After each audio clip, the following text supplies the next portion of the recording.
코로나19로 팬데믹으로 인해서 어려운 지금 처지에 있지만 사실 성경을 가만히 읽어보면 지금 우리가 겪는 어려움보다 훨씬 심각한 어려움들을 교회 공동체는 겪었어요. 여러분, 초대교회를 한번 생각해 보십시다. 초대교회. 예수 그리스도의 부활을 증거한다 그러면 감옥에 가고 재산 다 빼앗기고 심지어 순교해야 됩니다. 자, 이런 상황이 지금 우리 상황과 비교가 될까요? 비교가 되지 않을 정도로 그들은 심각한 어려움에 처해 있었어요. 그 초대교회 때 생각을 해보면 지금은 어렵다고도 말할 수가 없는 때입니다, 사실. 우리에게 있어서 중요한 문제는 예수 그리스도 성경에서 그렇게 말씀하신 예수 그리스도께서 지금도 우리와 함께 계신 것이 사실이냐 하는 거예요. 지금 우리의 답은요, 주님을 따라가는 것 하나입니다. 코로나19로 인해서 어려움이 많지만 특히 한국 교회가 어렵습니다. 크리스천 리더스 포럼이라고 해서 어떤 사명감이 느껴져서 왔습니다. 우리 한국 교회에 그래도 우리 교회 리더가 되는 분들이 모이신 모임이라 도대체 한국 교회는 희망이 있는가? 사태가 지나고 난 다음에 한국 교회는 예전처럼의 모습이라도 회복할 수 있을까? 크리스천들은 이런 어려운 때에 세상 사람과는 달라야 합니다. 그 가장 중요한 것이 믿음입니다. 하나님에 대한 믿음. 이 믿음이 우리의 판단과 행동을 바꿉니다. 똑같은 현실을 보아도. 근데 문제는 우리에게 그런 믿음이 있는가 하는 것입니다. 하나님이 왜 이런 감당하기 어려운 시련을 주시나? 그러나 하나님을 정말 믿으면 하나님이 모르신 바가 아니고 하나님은 완벽한 계획을 가지고 모든 일을 진행하시는 분임을 정말 믿으면 그 상황 속에서 하나님의 인도하심을 구하게 됩니다. 그리고 생각하는 것도 말하는 것도 행동이 달라지게 되죠. 지금도 참 어려운 이때지만 여전히 하나님을 신뢰하고 찬송할 수 있는 사람이 크리스천들이 2사람만 있다면 하나님은 우리 한국 교회를 포기하실 리가 없죠. 코로나19로 팬데믹으로 인해서 어려운 지금 처지에 있지만 사실 성경을 가만히 읽어보면 지금 우리가 겪는 어려움보다 훨씬 심각한 어려움들을 교회 공동체는 겪었어요. 여러분, 초대교회를 한번 생각해 보십시다. 초대교회. 예수 그리스도의 부활을 증거한다 그러면 감옥에 가고 재산 다 빼앗기고 심지어 순교해야 됩니다. 유대교는 상상이 안 될 정도로 막강한 종교 집단이에요. 거기서 기독교는 이단 취급을 받습니다. 로마, 헬라 철학은 비교할 수 없죠. 자, 이런 상황이 지금 우리 상황과 비교가 될까요? 비교가 되지 않을 정도로 그들은 심각한 어려움에 처해 있었어요. 과연 교회는 존립이 가능할까요? 그런데도 우리가 알잖아요. AD 100년 때만 해도 기독교인 수는 한 2만 5천 명을 헤아렸습니다. AD 310년쯤 돼서는 기독교인 수는 2천만 명으로 늘어나요. 도대체 이거 뭐라고 설명을 해야 되는 거죠? 예수 그리스도의 인격적인 임재하심이 있었던 공동체였어요. 초대교회는 단순히 예수님과 그분이 부활하셨다는 사실을 믿는 공동체가 아니었습니다. 그들은 모여서 성찬을 할 때 주님이 정말 그들과 함께 계심을 알았어요. 그렇지 않다면 설명이 안 되는 일입니다. 그들은 예수를 믿고 성공하기를 원하는 게 아니고 예수를 믿으면 죽는 것을 각오하고 예수를 믿었어요. 그래서 그들은 처음에 누구가 예수를 믿겠다고 할 때 선뜻 세례를 줄 수가 없었습니다. 왜? 그들이 세례를 주면 성찬을 같이 해야 되는데 그러면 공동체가 다 드러나요.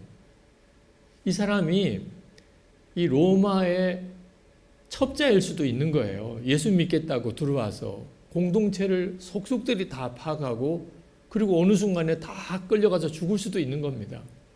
그러니까 지금처럼 이렇게 나가서 전도를 열심히 할 수도 없었어요. 예수 믿겠다고 하는 사람을 의심해야 돼요, 일단은. 그래서 그들은 그가 진짜 거듭난 사람인지를 점검하고 또 점검한 다음에 이 사람이 정말 예수 그리스도가 그 심령 속에 생명으로 살아 역사하시는구나. 그리고 세례를 주었어요.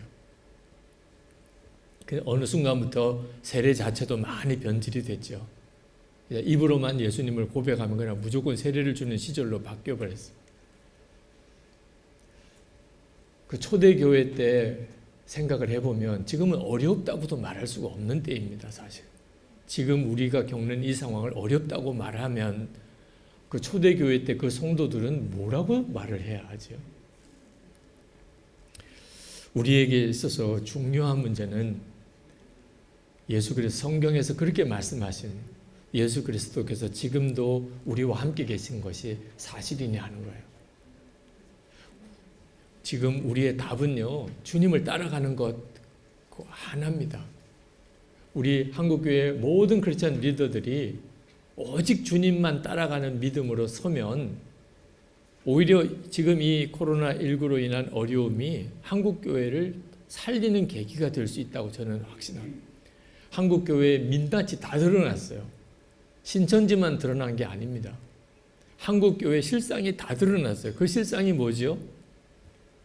예수 그리스도께서 우리와 함께 계시다고 다 말로는 고백을 하는데 정말 믿는 게 아니었다는 겁니다.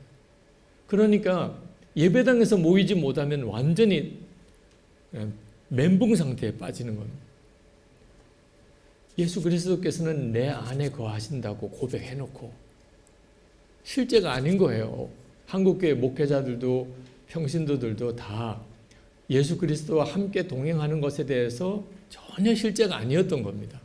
우리는 예배당이 그냥 건물이 그게 다 교회인 줄 알았고 목사와 교인들 사이에서의 만남이 없이는 신앙생활 못하는 것인 줄 아는 상태에 빠져 있었던 거예요. 사람 없으면 우리도 어느 순간에 세상 사람과 전혀 다를 바 없이 말하고 행동하는 사람이 되어버린 거예요. 아니, 교인들끼리 모여도 말입니다. 이제는 주님도 더 이상 안목이 없어요. 우리의 답은 오직 하나입니다. 지금이라도 우리가 다 주님만 따라가는 겁니다. 은퇴하시고 중동의 선교사로 가신 장로님이 계신데 참 거룩한 결단을 하신 거죠. 그런데 막상 선교사로 파송받기 전에 갑자기 두려움이 몰려오더래요. 내가 지금 제정신으로 이 결정을 한 건가?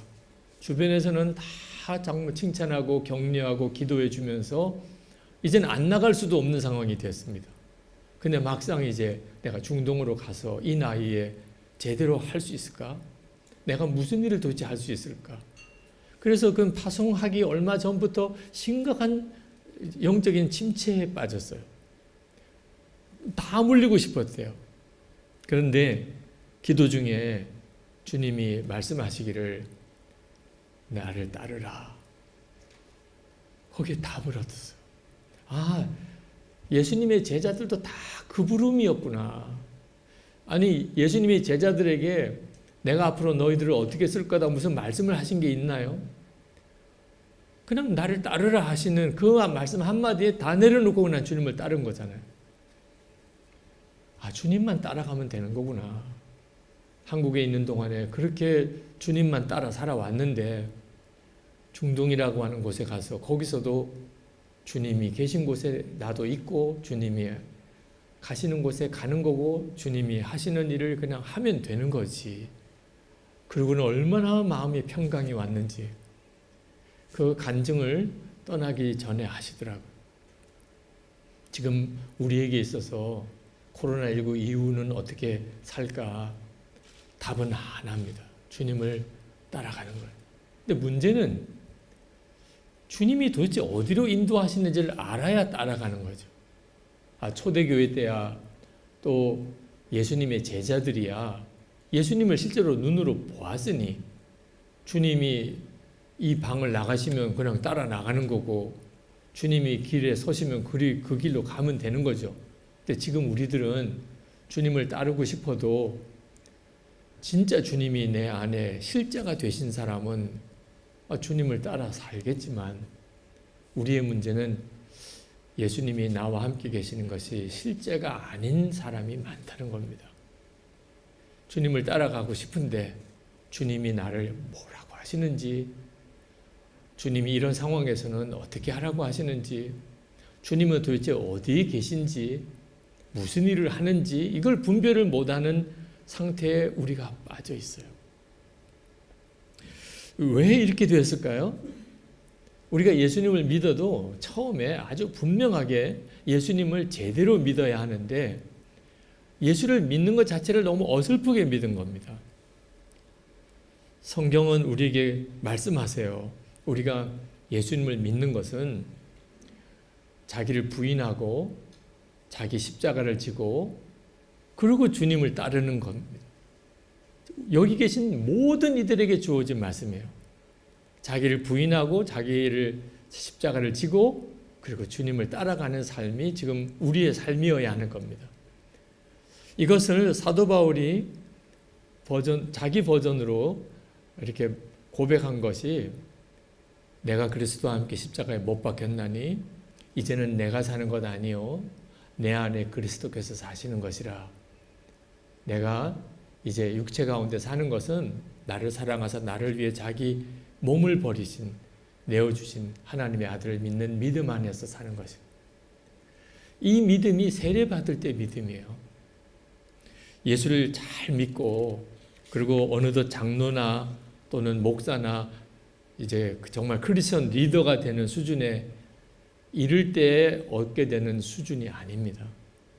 누구든지 그가 예수를 믿었다고 한다면 나는 이제 예수님과 함께 십자가에 못 박혔고 이제 내 안에 사시는 분은 예수님이시고 나는 그 예수님을 믿음으로 사는 것이다.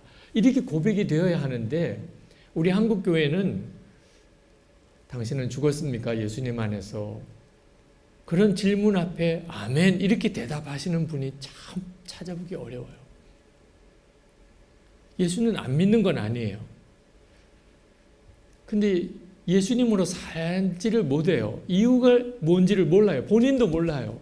내가 예수를 믿는데 내가 예수님으로 살지 못하는 이유를. 여러분 예수님의 십자가의 복음을 다 아실 겁니다. 솔직히 한번 제가 질문을 드려볼게요. 여러분의 마음속에 지금 예수님의 십자가 복음에 대한 감동이 있으신가요? 주님의 십자가만 생각하면 그냥 어느 순간에 내 눈에 눈물이 나고 내가 힘들고 어렵다고 생각했던 모든 것들이 다 아무 힘든 문제가 아닌 거예요.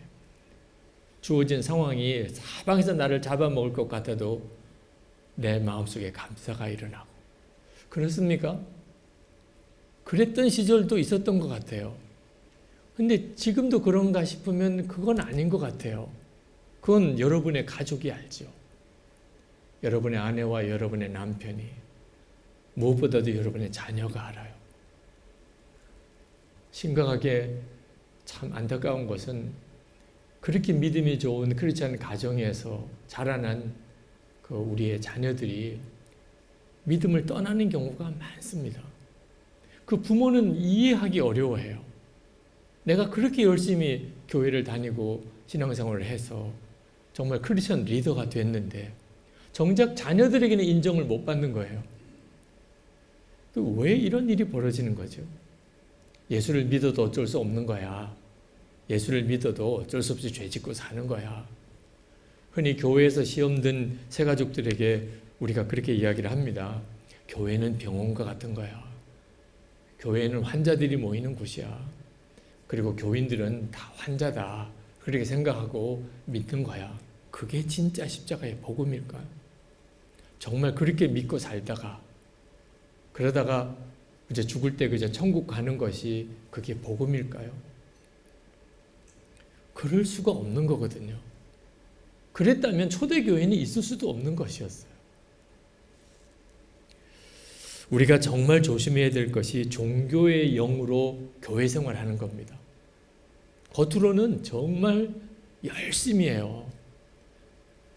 저는 목회하면서 참 이해하기 어려운 것이 교회를 망가뜨리는 사람이 다 열심히 있는 목회자와 장로님들이라는 거예요. 그 열심으로 다 나름대로 교회를 헌신하고도 또 그 열심으로 교회를 스스로 다 무너뜨리세요.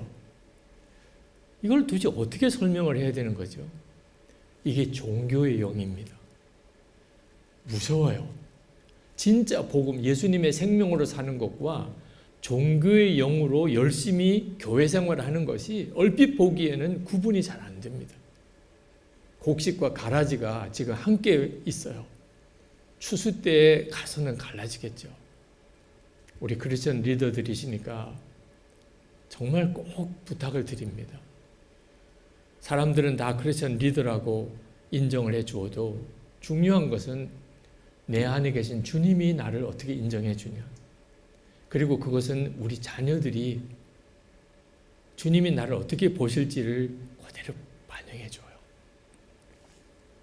왜 도대체 우리가 예수님을 믿고 그렇게 열심히 신앙생활에 왔는데도 어느 순간에 내 마음에 복음의 감동이 없어져 버리고 복음에 대한 자신감도 잃어버리고 그리고 가족이나 내 주변에 있는 사람들에게조차 내가 진정으로 거듭난 예수님의 부활의 생명으로 사는 자라는 증거를 주지 못하는 것일까? 십자가의 복음이 내 십자가가 아니었기 때문에 남의 십자가였던 거예요. 예수님을 남이라고 표현하는 일이 참 죄송하지만 그런 경우가 실제로 있어요. 예수님이 달려 죽으신 십자가예요. 그렇게 끝나는 분들이 많습니다. 목사가 고난주간 설교하기가 참 어려운 것은요. 교인들이 이미 고난주간 이야기를 다 알고 계세요. 다 아는 분에게 은혜롭게 무슨 설교를 또 합니까? 수도 없이 들었어요. 예수님의 십자가의 고난 이야기를. 그런데 처음 듣는 것처럼 십자가 고난을 이야기를 해야 돼요. 절기 중에 가장 어려운 절기가 이 고난주간과 부활절입니다. 모르는 이야기를 해야 이런 건 모르셨죠? 이렇게라도 전하지 않겠습니까? 그런데 여러분, 늘 듣던 이야기이기 때문에 그게 지루한 게 아니에요. 내 이야기가 되면 달라집니다. 저희 부친이 6.25 전쟁 때 피난 내려오신 분이세요. 저는 어려서부터 6.25 전쟁 때 겪었던 그 부친과 어른들의 이야기를 엄청 들었어요. 그분들은 모이면 그 이야기를 했어요. 저희 큰아버님은 인민군에 강제 동원되셨어요. 동생은 국군이고 형은 인민군이고 그렇게 전쟁을 치르셨다고. 포로가 되셔서 거제도에서 그 포로 석방될 때 그때 석방되셨어요. 저희 부친 일가가 친척들과 함께 내려오다 수원 근처에 있는 공장에서 자는데 폭격이 있어서 거의 다 죽었어요.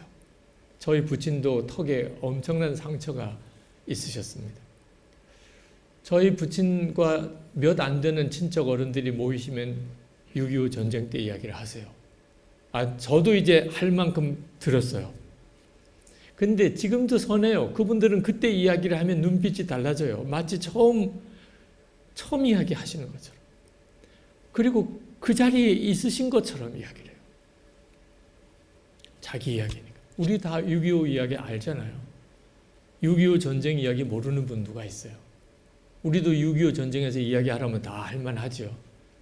그런데 6.25 전쟁이 내 이야기가 아닌 사람은 이야기가 달라요. 그래서 성경은 말합니다. 예수님만 죽은 십자가가 아니라는 거예요. 사도 바울이 내가 그리스도와 함께 십자가에 못 박혔나니. 사도 바울이 언제 예수님과 함께 십자가에 못 박혔습니까? 복음서에 도대체 어디 나옵니까? 예수님이 십자가에 죽으실 때 사도 바울도 같이 죽었나요? 세상에 이런 거짓말이 어디 있습니까? 근데 이게 복음인 거예요. 로마서에 보면 하나님께서 그렇게 놀랍게 역사하셨어요. 예수님이 십자가에 달리실 때 누구든지 예수님 안에 있는 자는 그때 예수님과 함께 다 십자가에 죽은 거예요. 예수님과 함께 연합하여 십자가에 죽었어요. 그걸 믿는 사람이 세례를 받는 거예요. 그 부활의 주님으로 이제는 새 생명의 삶을 살게 되는 것이 크리스천이에요. 사도 바울은 그 고백을 하고 있는 거예요. 그러므로 우리도 십자가를 보면 나도 죽은 십자가여야 하는 겁니다. 예수님이 죽은 십자가요. 사도 바울도 죽은 십자가요. 나도 죽은 십자가요. 이 점이 분명하지 않으면 죽지도 않았는데 어떻게 예수님의 생명으로 삽니까? 내가 죽지 않았는데 내 안에 어떻게 예수님의 생명으로 살 수 있나요? 저는 죄 때문에 엄청난 사실 좌절에 빠졌던 사람입니다. 목사의 길을 가야 한다고 해서 목사가 됐지만 저는 사실 너무 가증한 거예요. 은밀한 죄도 짓고 싶지 않았지만 그게 결심한다고 되는 게 아니었어요. 교인들 새벽기도 때 설교하고 통성기도 시키고 강단 뒤에서 정말 떼굴떼굴 구르면서 울었어요. 마음으로도 죄를 짓지 않는 자여야 좀 제대로 된 목사가 될 거 아닙니까? 근데 어느 날 주님이 정말 놀라운 말씀을 성경에서 제 가슴에 주신 것이 내가 이미 죽었다는 거예요. 예수 그리스도와 함께 그때 이미 예수님 안에 제가 죽었다는 겁니다. 죽으라는 것도 아니에요. 죽었다는 거예요. 저는 그게 얼마나 놀라운 복음이었는지 몰라요. 그렇지 않아도 죽고 싶은데 정말 나는 이건 죽어야 될 존재예요. 그런데 죽었다는 거예요. 이미 예수님 안에서 죽었다. 진짜 춤을 출 정도로 이건 정말 놀라운 복음이었어요. 많은 분들이 나는 죽고 예수로 사는 것이 힘들다고 말합니다. 몰라도 너무 모르는 이야기예요. 진짜 힘든 게 뭔지 아십니까? 자아가 죽지 않은 상태에서 하나님의 말씀대로 살아보려는 게 그게 진짜 힘든 거예요. 죽었다. 하나님이 그렇게 이미 인정하셨다. 처리하셨다. 나는 그냥 아멘으로 받으면 된다. 속죄만 받은 게 아닙니다. 내가 이미 예수님과 함께 죽었다는 것. 그걸 정말 아멘으로 받으면 그 다음에 예수님의 생명으로 사는 역사가 비로소 일어난다는 것. 예수를 믿고도 가정 안에 행복이 없다면 안 죽은 것 때문이에요. 자아가 죽지 않은 상태에서 그저 종교의 영으로 그냥 교회 생활만 하는 듯이 신앙생활을 하니까, 그러니까 예수를 믿고도 약속되어진 행복을 누리지 못하는 거예요. 일터에서 힘들고 실패만 하고 남에게 짐만 되는 존재가 된다면 이유도 하나입니다. 내가 죽지 않은 상태에서 하나님의 말씀을 알고 말씀대로 살아보려고 애쓰니 그게 얼마나 고생스럽고 힘듭니까? 그러니 그냥 늘 가리고 살아야 되고 숨기고 살아야 되고 누르고 살아야 되고, 그러니 예수 믿는 것도 정말 무거운 짐이 되는 거죠. 주님과 동행하는 삶을 정말 원한다면, 살아있는 기도의 삶을 살기 원한다면, 세상의 소금과 빛이 되기를 원한다면, 사람들을 정말 옳은 길로 인도하기를 원한다면 답은 하나밖에 없어요. 너무 간단해요. 예수님 제대로 믿으면 돼요. 나는 죽었고 그래서 이제 예수님의 생명이 내 생명이라, 이 고백으로 사는 거죠. 지금 코로나19로 인해서 참 어려운 때를 만났지만 하나님은 비로소 우리에게 진짜 예수를 믿는 게 뭔지, 십자가 복음은 도대체 뭘 말하는 것인지 비로소 우리에게 드러내주고 있어요. 그전에는 별 관심도 없더라고요. 근데 이제 하도 어려우니까 비로소 이제 도대체 우리의 문제가 뭔지를 막 찾기 시작하면서 복음이 뭔가, 도대체 예수를 믿는다는 게 뭔가 하는 것에 대해서 귀 기울인 이들이 늘어나기 시작을 했습니다. 아무쪼록 크리스천 리더들인 여러분들은 한국 교회에 대한 하나님의 소명이 있으신 분들입니다. 우리가 이 세상에서 선한 영향력을 끼치기 위해서 사실 이 모임이 시작이 되셨을 겁니다. 근데 이제는 한국교회를 온전히 바로 세우는 일을 함께 해야 합니다. 그 다음에야 선한 영향력도 있는 거죠. 기도하겠습니다. 은혜와 사랑이 많으신 하나님, 크리스천 리더스 포럼 모임에 말씀을 전해달라는 요청을 받고 주께서 전할 말씀이 있으신 것을 느끼고 왔습니다. 하나님, 다 귀한 분들, 우리 한국 사회에 영향력 있는 크리스천 리더들이 이 자리에 모인 것을 보고 하나님 제 마음이 기쁩니다. 주님도 그래 하실 거라고 믿습니다. 그러나 마음에 지고 있는 짐이 또 얼마나 클까 하는 생각도 듭니다. 하나님, 각각 세워진 자리에서 많은 사람들에게 소문날 대로 소문난 크리스천들이십니다.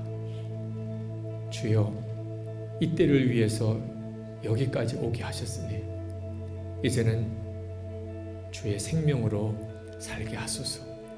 십자가에서 나도 죽었음을 고백하고 이제는 예수님께서 정말 나의 생명이요 내 삶의 주인이시고 한국 교회의 주님이시고 우리나라의 주님이 되신 오직 예수님만 따라가게 하시고, 그리고 우리의 생애에 이 땅에 한 번 더 영적인 대각성이 일어나는 걸 보게 하여 주옵소서.